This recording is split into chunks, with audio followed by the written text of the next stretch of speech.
Hi there, and welcome to Let's Slow Down, a podcast for all of you who feel tired and stressed from this overwhelming world. Here we'll have fun, inspiring conversations about living life on our own terms and explore ways to ease the pace of our modern world, because life really is good when you're relaxed enough to be present for it. I'm your host, Anne-Marie Stolting, and I welcome you to this space where I hope to inspire you to slow down, because life is too short to let it go by in a blur. So take a deep breath, relax, and enjoy the show. Today, it is my great honor to talk with Father Owen Moran, pastor of St. Luke Church here in Long Valley. I am blessed to hear his words of wisdom every Sunday, and I'm absolutely thrilled that he is sharing them with all of our listeners today. Welcome, Father Owen. Thank you, Anne-Marie. It's good to be with you today. So looking forward to talking to you today about all of this. Why don't we start by telling everybody a little bit about yourself before we jump in? Well, I'm a priest of the Paterson Diocese. I've been in Morris County my whole priesthood, 31 years. My first parish was the assistant priest, the vicar at St. Patrick in Chatham. And then I was a pastor in St. Rose of Lima for 16 years. Now in lovely Long Valley, we like to call it Happy Valley, Yes, for the we last do. 4 years. And then in October, I'm moving to St. Vincent in Madison, hopefully till the end of time, because I don't want to move again. And a few weeks ago, your homily was spot on with this podcast message. And you spoke of the significance of quiet moments and sitting with God and our thoughts. So why do you feel it's important to slow down? We live in a world where people multitask too much. We have the TV on, we have the radio on, we're doing things, we're driving, we're drinking coffee. Sometimes, I hate to say it, we feel a little bit like a rat on a treadmill. Yep. And we need to get off. And it's really important to push the stop button and slow down. I often feel like that. Like I'm on a hamster wheel. Go, go, go. Your mind's not present. It's a couple steps ahead. It's worrying about the next thing or thinking about something that just happened. Oh, how could I have done that different or better? And when you're living like that, it kind of feels like your life is sort of going by in a blur and you're not living it. And it really just hit me a couple years ago. Like, this is not how I want to be living. Right? I mean, what words of wisdom can you give people who are thinking, yeah, I want to get off this hamster wheel. I don't want to live like this, but I've got too much going on. How do I do this? It resonates with me, but how do I do it? Well, as you can tell by my accent, I didn't hail from Brooklyn. I'm Irish American, so I spent most of my childhood in Ireland. And it began in Ireland in a little city called Limerick, where I used to take quiet walks by the River Shannon and just listen to the birds and listen to the noise on the river and to the city noises at a distance and not talk. And then when we went to the local beach, which was in County Clare, just watch the waves moving in, moving in, moving in, moving out, moving in, and feel the presence of God. And in a minute, I'll speak about the presence of God. I think I'm speaking obviously to all of us who see God in some dimension, whether we're Catholic, Christian, or of a different faith. God made the world. He made a beautiful world, and he put human beings in charge of the world. We're stewards. And sometimes, like I said, we feel we're on the treadmill and we can't get off. God gave us intellect, feeling, and emotion. And to truly experience those different ways of life, we need to stop, listen, and enjoy around us. For me, living here in Long Valley, which is a beautiful part of New Jersey, Western New Jersey, it's rural, trees. I love central air when I need it. When I don't need it, it's off and the windows are open.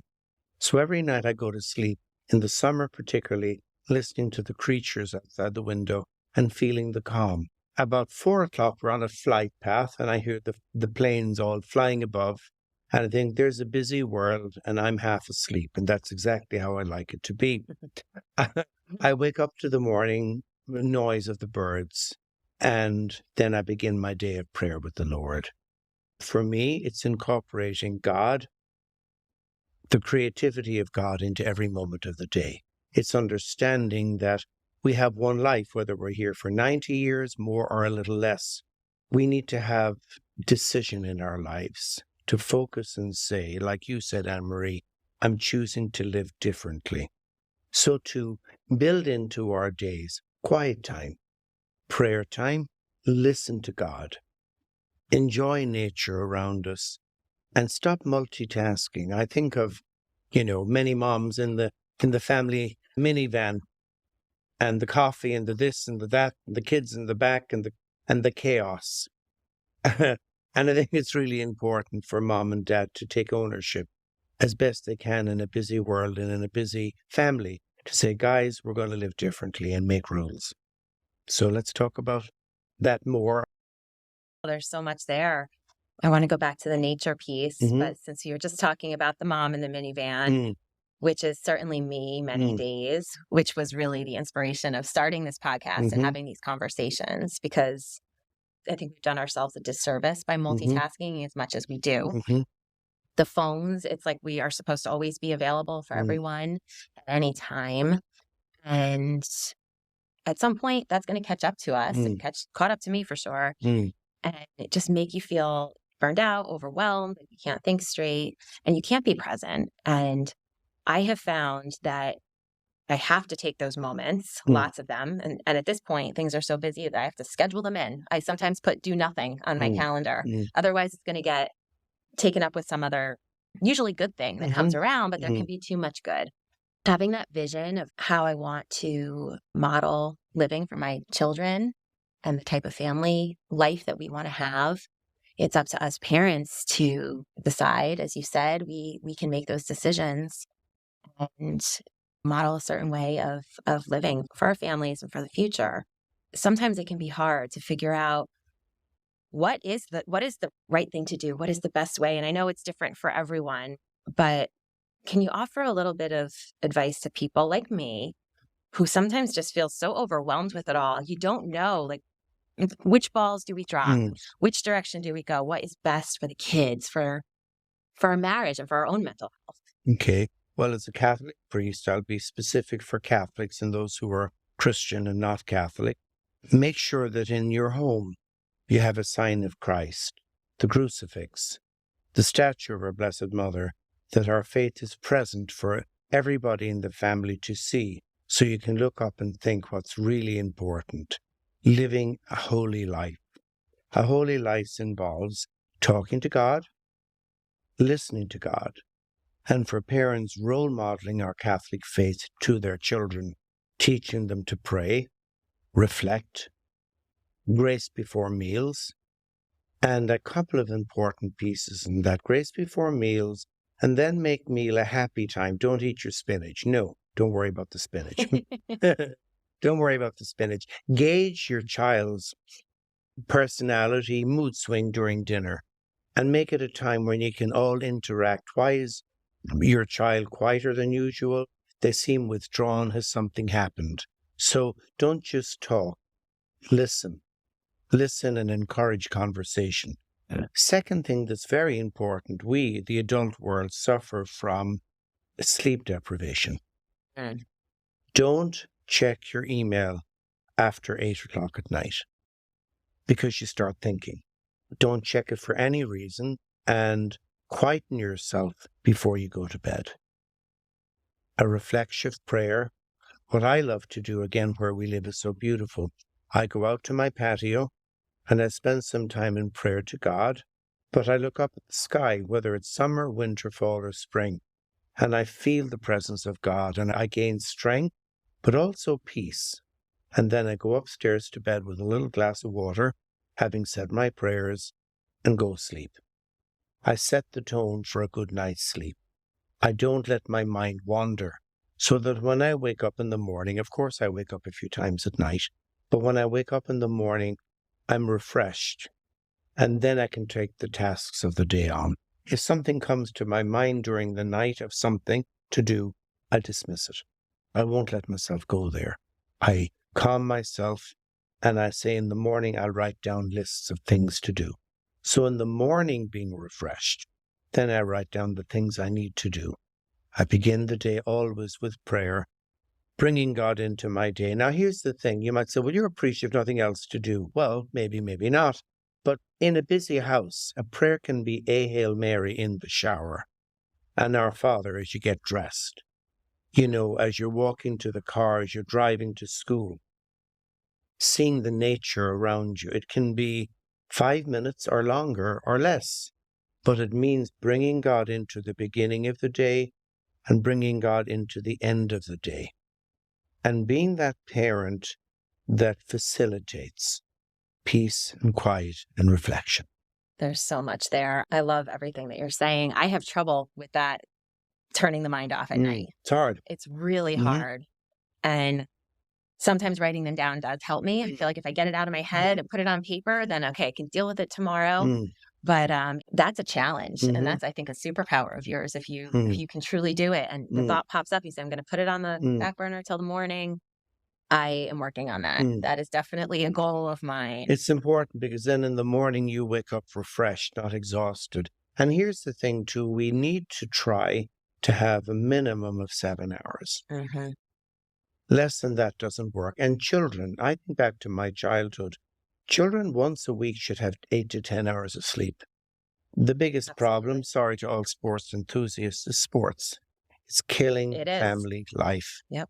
And children should be told they can have one sport. That's it.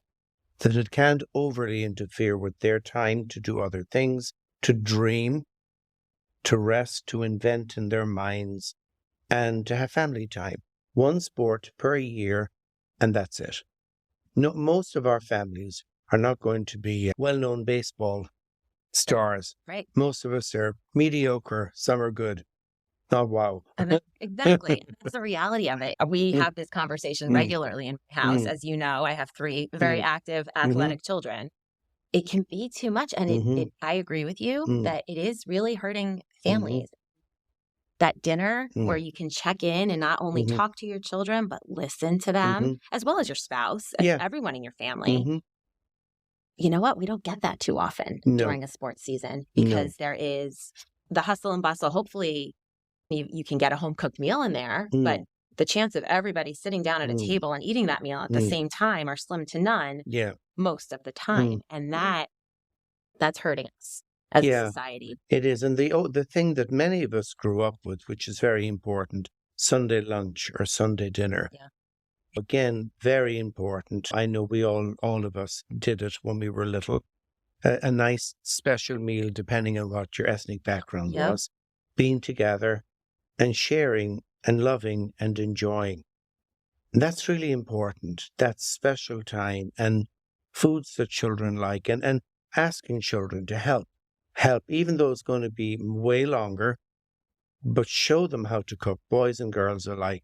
Show them how to set the table. Help them to do maybe a different course of the meal or to do something and then praise them and let them feel the appreciation you have. I cooked my first meal at 11. My mom and dad went we used to say town, it was Limerick City, 2 miles away.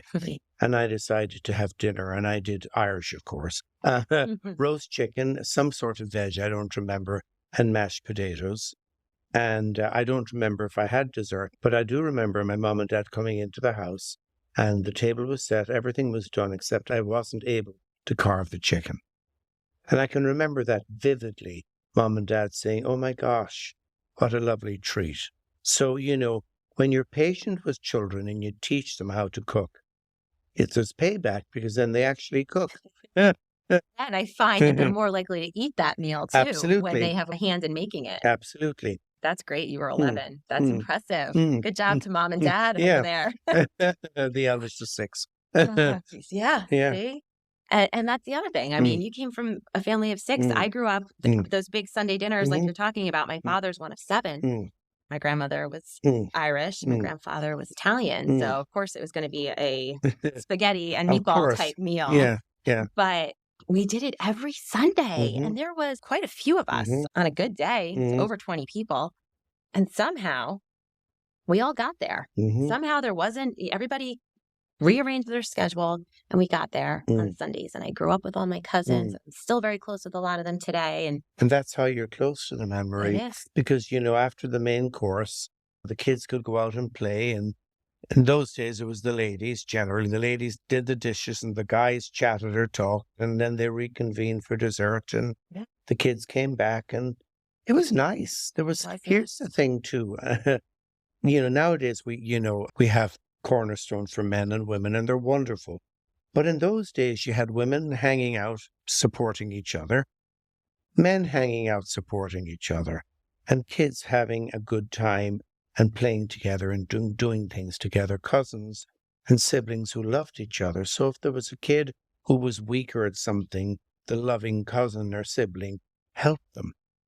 And it was really special. And women had the ability then to chat with sisters-in-law or aunts, mothers, and share their challenges and whatever.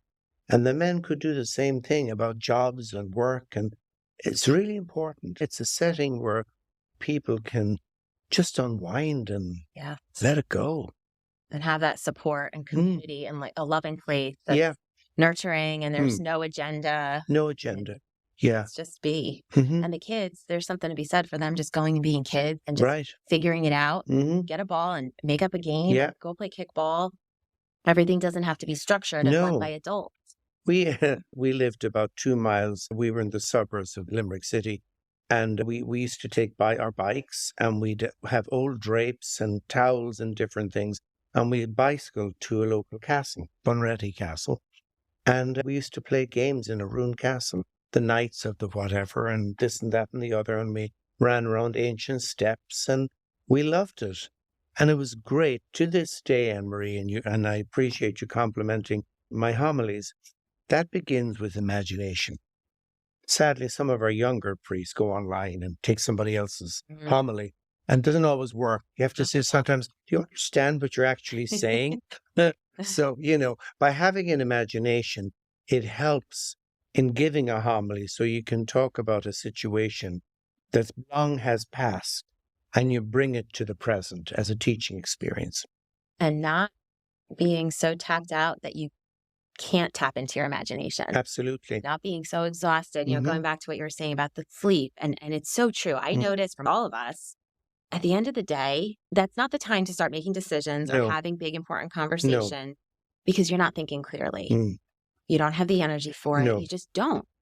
Get a good night's sleep, revisit it in the morning. Everything is clearer and easier and doesn't feel so hard, right? Absolutely. At night, our body is naturally tired and we want to unwind and we want to take time.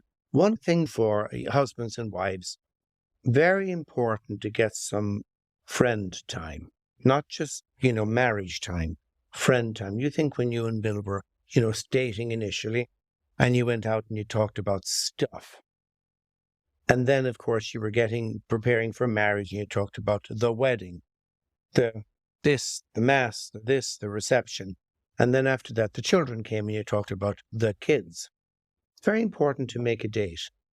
Yes. At least once a month and have quality time. If you can afford it, go out to dinner wherever you can afford. If you can't, have a pizza night and a bottle of wine. Yeah. And say to the kids, the way you have friends sleepovers, well, this is our sleepover. And you don't talk about kids. You don't talk about the house. You don't talk about jobs. You don't talk about money.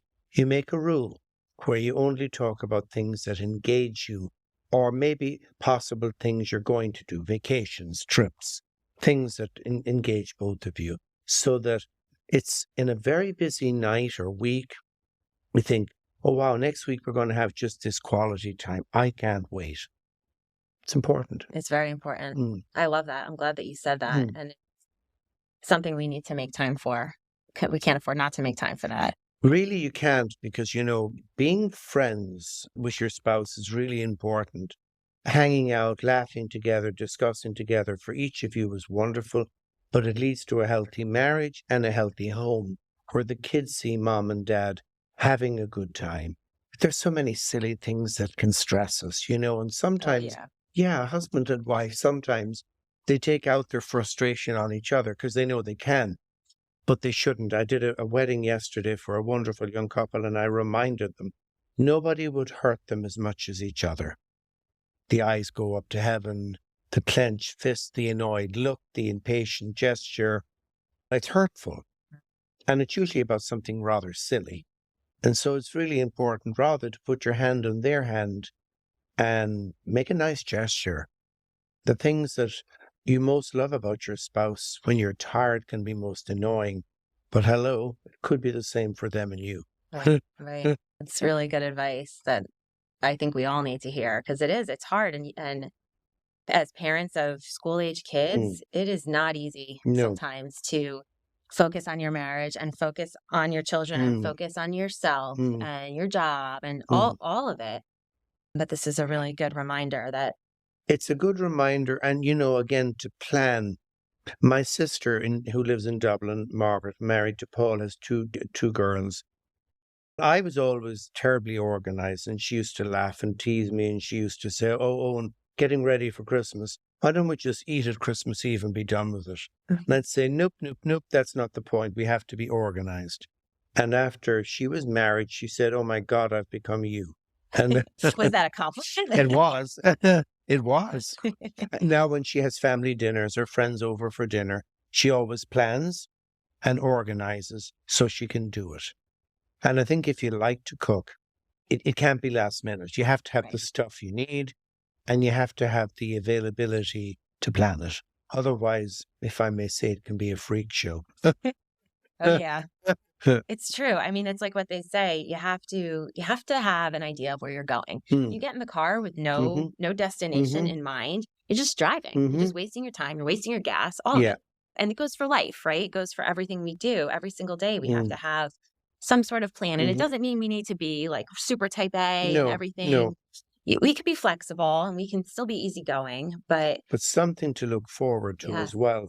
A little break or a little treat or a little something or a little space where in the middle of busyness, you can think, yeah, later on I have a half an hour to myself. Exactly. Or whatever that special thing is. But it doesn't just happen, like you said, Anne-Marie. You've got to factor it in, whether it's carving out time, whether it's making it happen. And again, as a family, with everybody involved, things are way easier because everybody has their piece they do. Yeah. Yes, we are working on that a lot, It's hard, especially but as it's kids get older. They're all capable. Everybody's very capable. And that's part of being on the most important team, that is your family. Yeah, absolutely. Right? That's where your loyalty needs to be. It does. But it's kind of like us as parents need to be the coaches and lead the way and make those plans. And, I do want to go back for a second and just talk about what you said about nature, because I feel like anytime I feel super overwhelmed or I feel like I need a minute, if I get outside, it's almost like an instant reset. Yeah. And it's especially around here where everything is so beautiful and you do feel God. You are reminded that you are something small and something that's much bigger than you. And something beautiful. The priest's house here in Long Valley is on beautiful acres. And at one end of the property, the rectory, is an outdoor chapel. And I look at the altar, I face the parking lot, which isn't too attractive. It's a parking lot. But everybody else faces a little rise, a little mini mountain. And when we have outdoor mass, people say, I can't imagine a more beautiful stained glass window. And there isn't. So any of us who've privileged to have even a little backyard, a quarter of an acre, or, however big it is, find that safe, happy space and take a few breaths. If you have time in the morning, and I don't always have time, but have coffee on the patio, quick coffee. At night, the same thing. Feel the presence of God because we're his stewards. So as our Holy Father reminds us, we're stewards of planet Earth in our faith, most importantly, but also helping to preserve the beauty of planet Earth, free from pollution and all the things that harm our environment. And so we need to get to it and enjoy it and then preserve it. And those couple minutes, that coffee, those just couple deep breaths don't need to take a lot of time. No. They don't cost anything. No. And they can make such a huge difference on our mindset. Yeah. And, our mood and just our overall well-being. And that filters into how we treat everybody else around us. It's great. I often go to my house around 3:00 for an hour and I make a pot of tea, being Irish. I make a nice pot of tea and I have a counter in the kitchen that's directly facing the kitchen window, looking out at the outdoor chapel and the beautiful field. and I'm writing, thinking, planning for an hour, and my mind is just so full because that's my happy space. My staff know where I am. I know that I can focus, and the job gets done so easily. So maybe when you have tasks to do, work to do, even on your computer, don't go into a little dark corner of a room. Find a bright window with a nice view, or go outside and get the energy from God's nature to help you to focus. That's great. I love that. I try to do that as well, and it makes a huge difference. Huge difference. Wow, Father Owen, you are so much fun to talk to. Thank you, inspiring. And I hope that everyone listening gets as much out of this conversation that I'm getting. So before you go, what final message would you like to leave the listeners with today? As Catholics, we look to the lives of the saints. We admire them. Today is this feast of St. Monica. St. Monica had a son who was a little bit of a brat, and she prayed for him, and the brat became a saint, St. Augustine.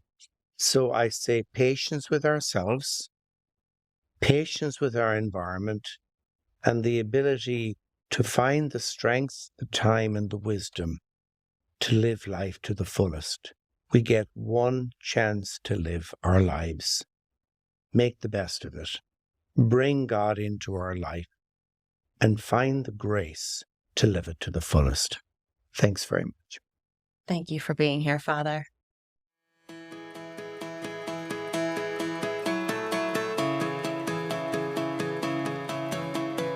I hope you enjoyed today's episode and have been inspired to slow down and start living life at your own pace. As a brand new podcast, your listener voice matters. If Let's Slow Down is resonating with you, please take a minute to leave a review and rate us. Subscribe to the show wherever you listen and share it with friends.